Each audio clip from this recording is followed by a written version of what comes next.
اگر میں چاہوں تو انشاءاللہ کامیابی سے متعلق کئی دنوں تک تقریر کر سکتی ہوں، لیکن وقت کا لحاظ کرتے ہوئے میں صرف 3 آیتیں سمجھاتے ہوئے اپنی تقریر کو انشاءاللہ مکمل کر دوں گی۔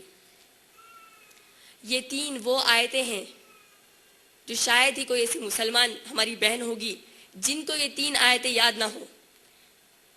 ان 3 آیتوں کے بارے میں امام شافعی رحمۃ اللہ علیہ فرماتے ہیں کہ اگر اللہ سبحانہ تعالیٰ پوری قرآن مجید کے بجائے یہ 3 آیتیں نازل کر دیتے تو یہ انسانوں کی دنیا اور آخرت کی کامیابی کے لیے کافی ہو جاتی۔ اگر ہم لوگ غور کریں گے تو معلوم ہوگا کہ قرآن مجید میں جملہ 3 ایسی صورتیں ہیں جن میں صرف 3 آیتیں آئی ہیں۔ اگر ہم قرآن مجید میں سورہ کوثر سورہ نمبر 108 یعنی سورہ نمبر 108 پڑھیں گے، اس میں صرف 3 آیتیں آئی ہیں۔ اگر ہم سورۃ النصر پڑھیں گے جو قرآن مجید کا 110 نمبر والا سورہ ہے یعنی 110 نمبر والا سورہ ہے، اس میں بھی صرف 3 آیتیں آئی ہیں۔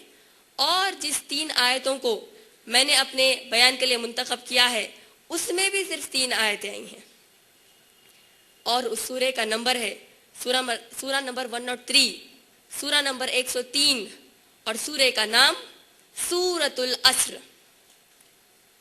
تو انشاءاللہ میں سب سے پہلے سورۃ العصر کی تلاوت اور ترجمہ پڑھ دوں اور اس کے بعد اس کی مختصر سی تفسیر کر دوں تاکہ ہم سب کو کامیابی کا اصل معنی اور پیمانہ سمجھ میں آ جائے۔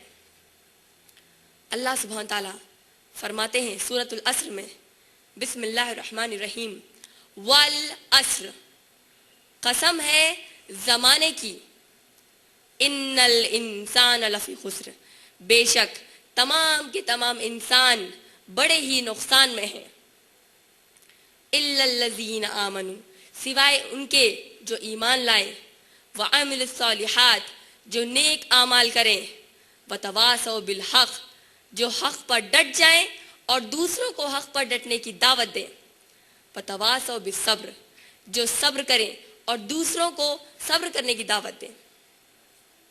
آئیے اب ہم سب اللہ سبحانہ تعالیٰ کی طرف سے دی گئی کامیابی کی شرطوں پر غور کرتے ہیں تاکہ ہم سب کو کامیابی حاصل کرنے آسانی ہو۔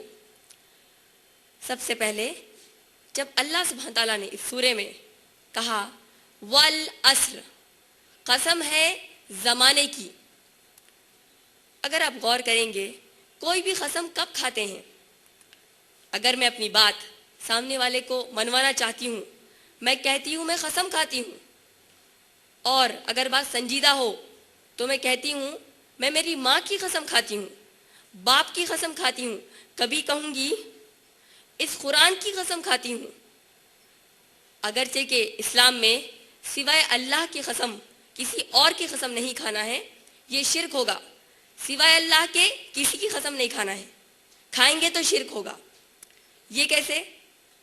کیونکہ ہم جب کسی کی قسم کھا رہے ہیں گویا ہم نے اس چیز کو اپنی بات پر ہم نے گواہ بنا لیا۔ مثلا اگر میں اپنی ماں کی قسم کھاتی ہوں اور میرے اس معاملے میں وہاں پر ماں موجود نہیں ہے تو پھر میں جھوٹی ہوں۔ اگر میں باپ کی قسم کھاتی ہوں اور میرے اس معاملے میں باپ وہاں پر موجود نہیں ہے تب بھی میں جھوٹی ہوں۔ اگر میں قرآن کی قسم کھاتی ہوں اور اگر قرآن میرے اس معاملے میں وہاں پر موجود نہیں ہے تب بھی میں جھوٹی ہوں۔ لیکن جب میں اللہ کی قسم کھاتی ہوں تو یہ میرا پورا حق ہے، کیونکہ ہم سب جانتے ہیں اللہ کا علم، اللہ کی نالج ہر وقت ہر جگہ موجود ہے، تو قسم صرف اللہ کی کھائیں گے۔ اور جب کبھی ہم کسی کی قسم کھاتے ہیں تو ہم اس چیز کی کھاتے ہیں جس کو ہم اپنے سے زیادہ افضل سمجھتے ہیں۔ میں کبھی بھی یہ مائک کی یا کیبل کی، ٹیبل کی قسم نہیں کھاتی۔ کس کی قسم کھاتی ہوں؟ جس کو میں اپنے سے زیادہ افضل سمجھتی ہوں۔ ماں کی قسم کھا لیا کیونکہ ماں میرے لیے افضل ہے، باپ کی قسم کھا لیا کیونکہ باپ میرے لیے افضل ہے، قرآن کی قسم کھا لیا کیونکہ قرآن میرے لیے افضل ہے۔ لیکن ان تمام چیزوں میں، کائنات میں ہمارے لیے سب سے افضل اللہ سبحانہ تعالیٰ ہے، اسی لیے قسم صرف اللہ کی کھائیں گے۔ اب یہاں پر اگر آپ تھوڑا غور کریں گے، اللہ سبحانہ تعالیٰ زمانے کی قسم کھا رہے ہیں، والعصر، قسم ہے زمانے کی۔ اگر آپ تھوڑا سا اس قرآن پر غور کریں گے، اللہ سبحانہ تعالیٰ نے قرآن مجید میں اگرچہ کہ کئی مقامات پر قسم کھائی ہے، جیسے کہ والشمس، سورج کی قسم، والقمر، چاند کی قسم، کئی مقامات پر اللہ نے قسم کھائی ہے، لیکن اس سورے میں جو اللہ نے قسم کھائی ہے اس کی کافی اہمیت ہے۔ لیکن ہم مسلمانوں میں پریشانی یہ ہے کہ ہم قرآن مجید پر غور و فکر، تدبر نہیں کرتے۔ کیوں اللہ نے کھائی ہوگی؟ علامہ اقبال مسلمان امت کو نصیحت کرتے ہوئے ایک شعر فرماتے ہیں، قرآن میں ہو غوطزن اے مرد مسلمان۔ اب کیونکہ میں مرد مسلمان کہہ رہی ہوں، اس کا معنی یہ نہیں ہے کہ عورتیں غوطزن نہیں ہونا چاہیے، اس کا معنی پوری مسلمان امت سے ہے۔ علامہ اقبال کہتے ہیں، قرآن میں ہو غوطزن اے مرد مسلمان، اللہ کرے تجھ کو عطا جدت کردار۔ لیکن ہم مسلمانوں میں پریشانی یہ ہے کہ ہم اس قرآن پر غور و فکر، تدبر نہیں کرتے، اور اگر کوئی غور و فکر کرنے نکل جائے تو ایسا غور و فکر کرتے ہیں جو کبھی صحابہ نے بھی نہیں کیا ہوگا۔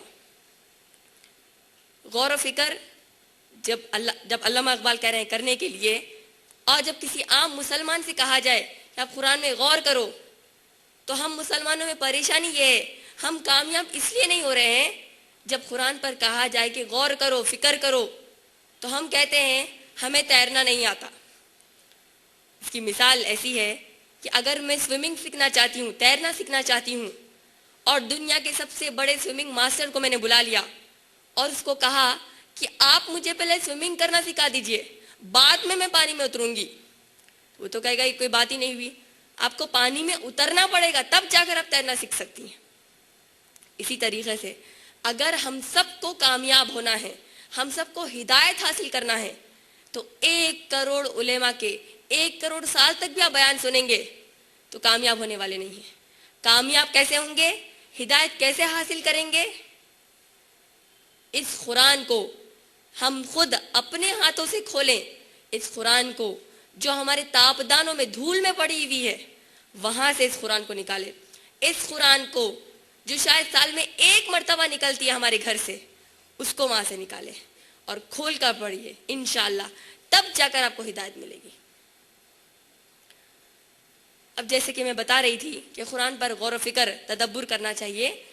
جب اللہ سبحانہ تعالیٰ زمانے کی قسم کھا رہے ہیں تو یہاں پر اگر آپ غور کریں گے، جب ہم زمانے کی بات چیت کرتے ہیں کہ میرے بچپن کے زمانے میں، میرے جوانی کے زمانے میں، میرے بڑھاپے کے زمانے میں، تو ہم یہاں پر دیکھتے ہیں کہ زمانہ ماضی، حال اور مستقبل، یعنی پاسٹ، پریزنٹ اور فیوچر کے تحت بانٹا جاتا ہے، اور اس زمانے کے لیے وقت کا طے ہونا ضروری ہے۔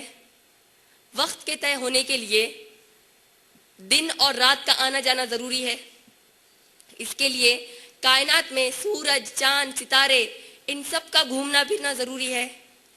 جب اللہ سبحانہ تعالیٰ کہہ رہے ہیں والعصر، قسم ہے زمانے کی، اس کا معنی کیا ہے؟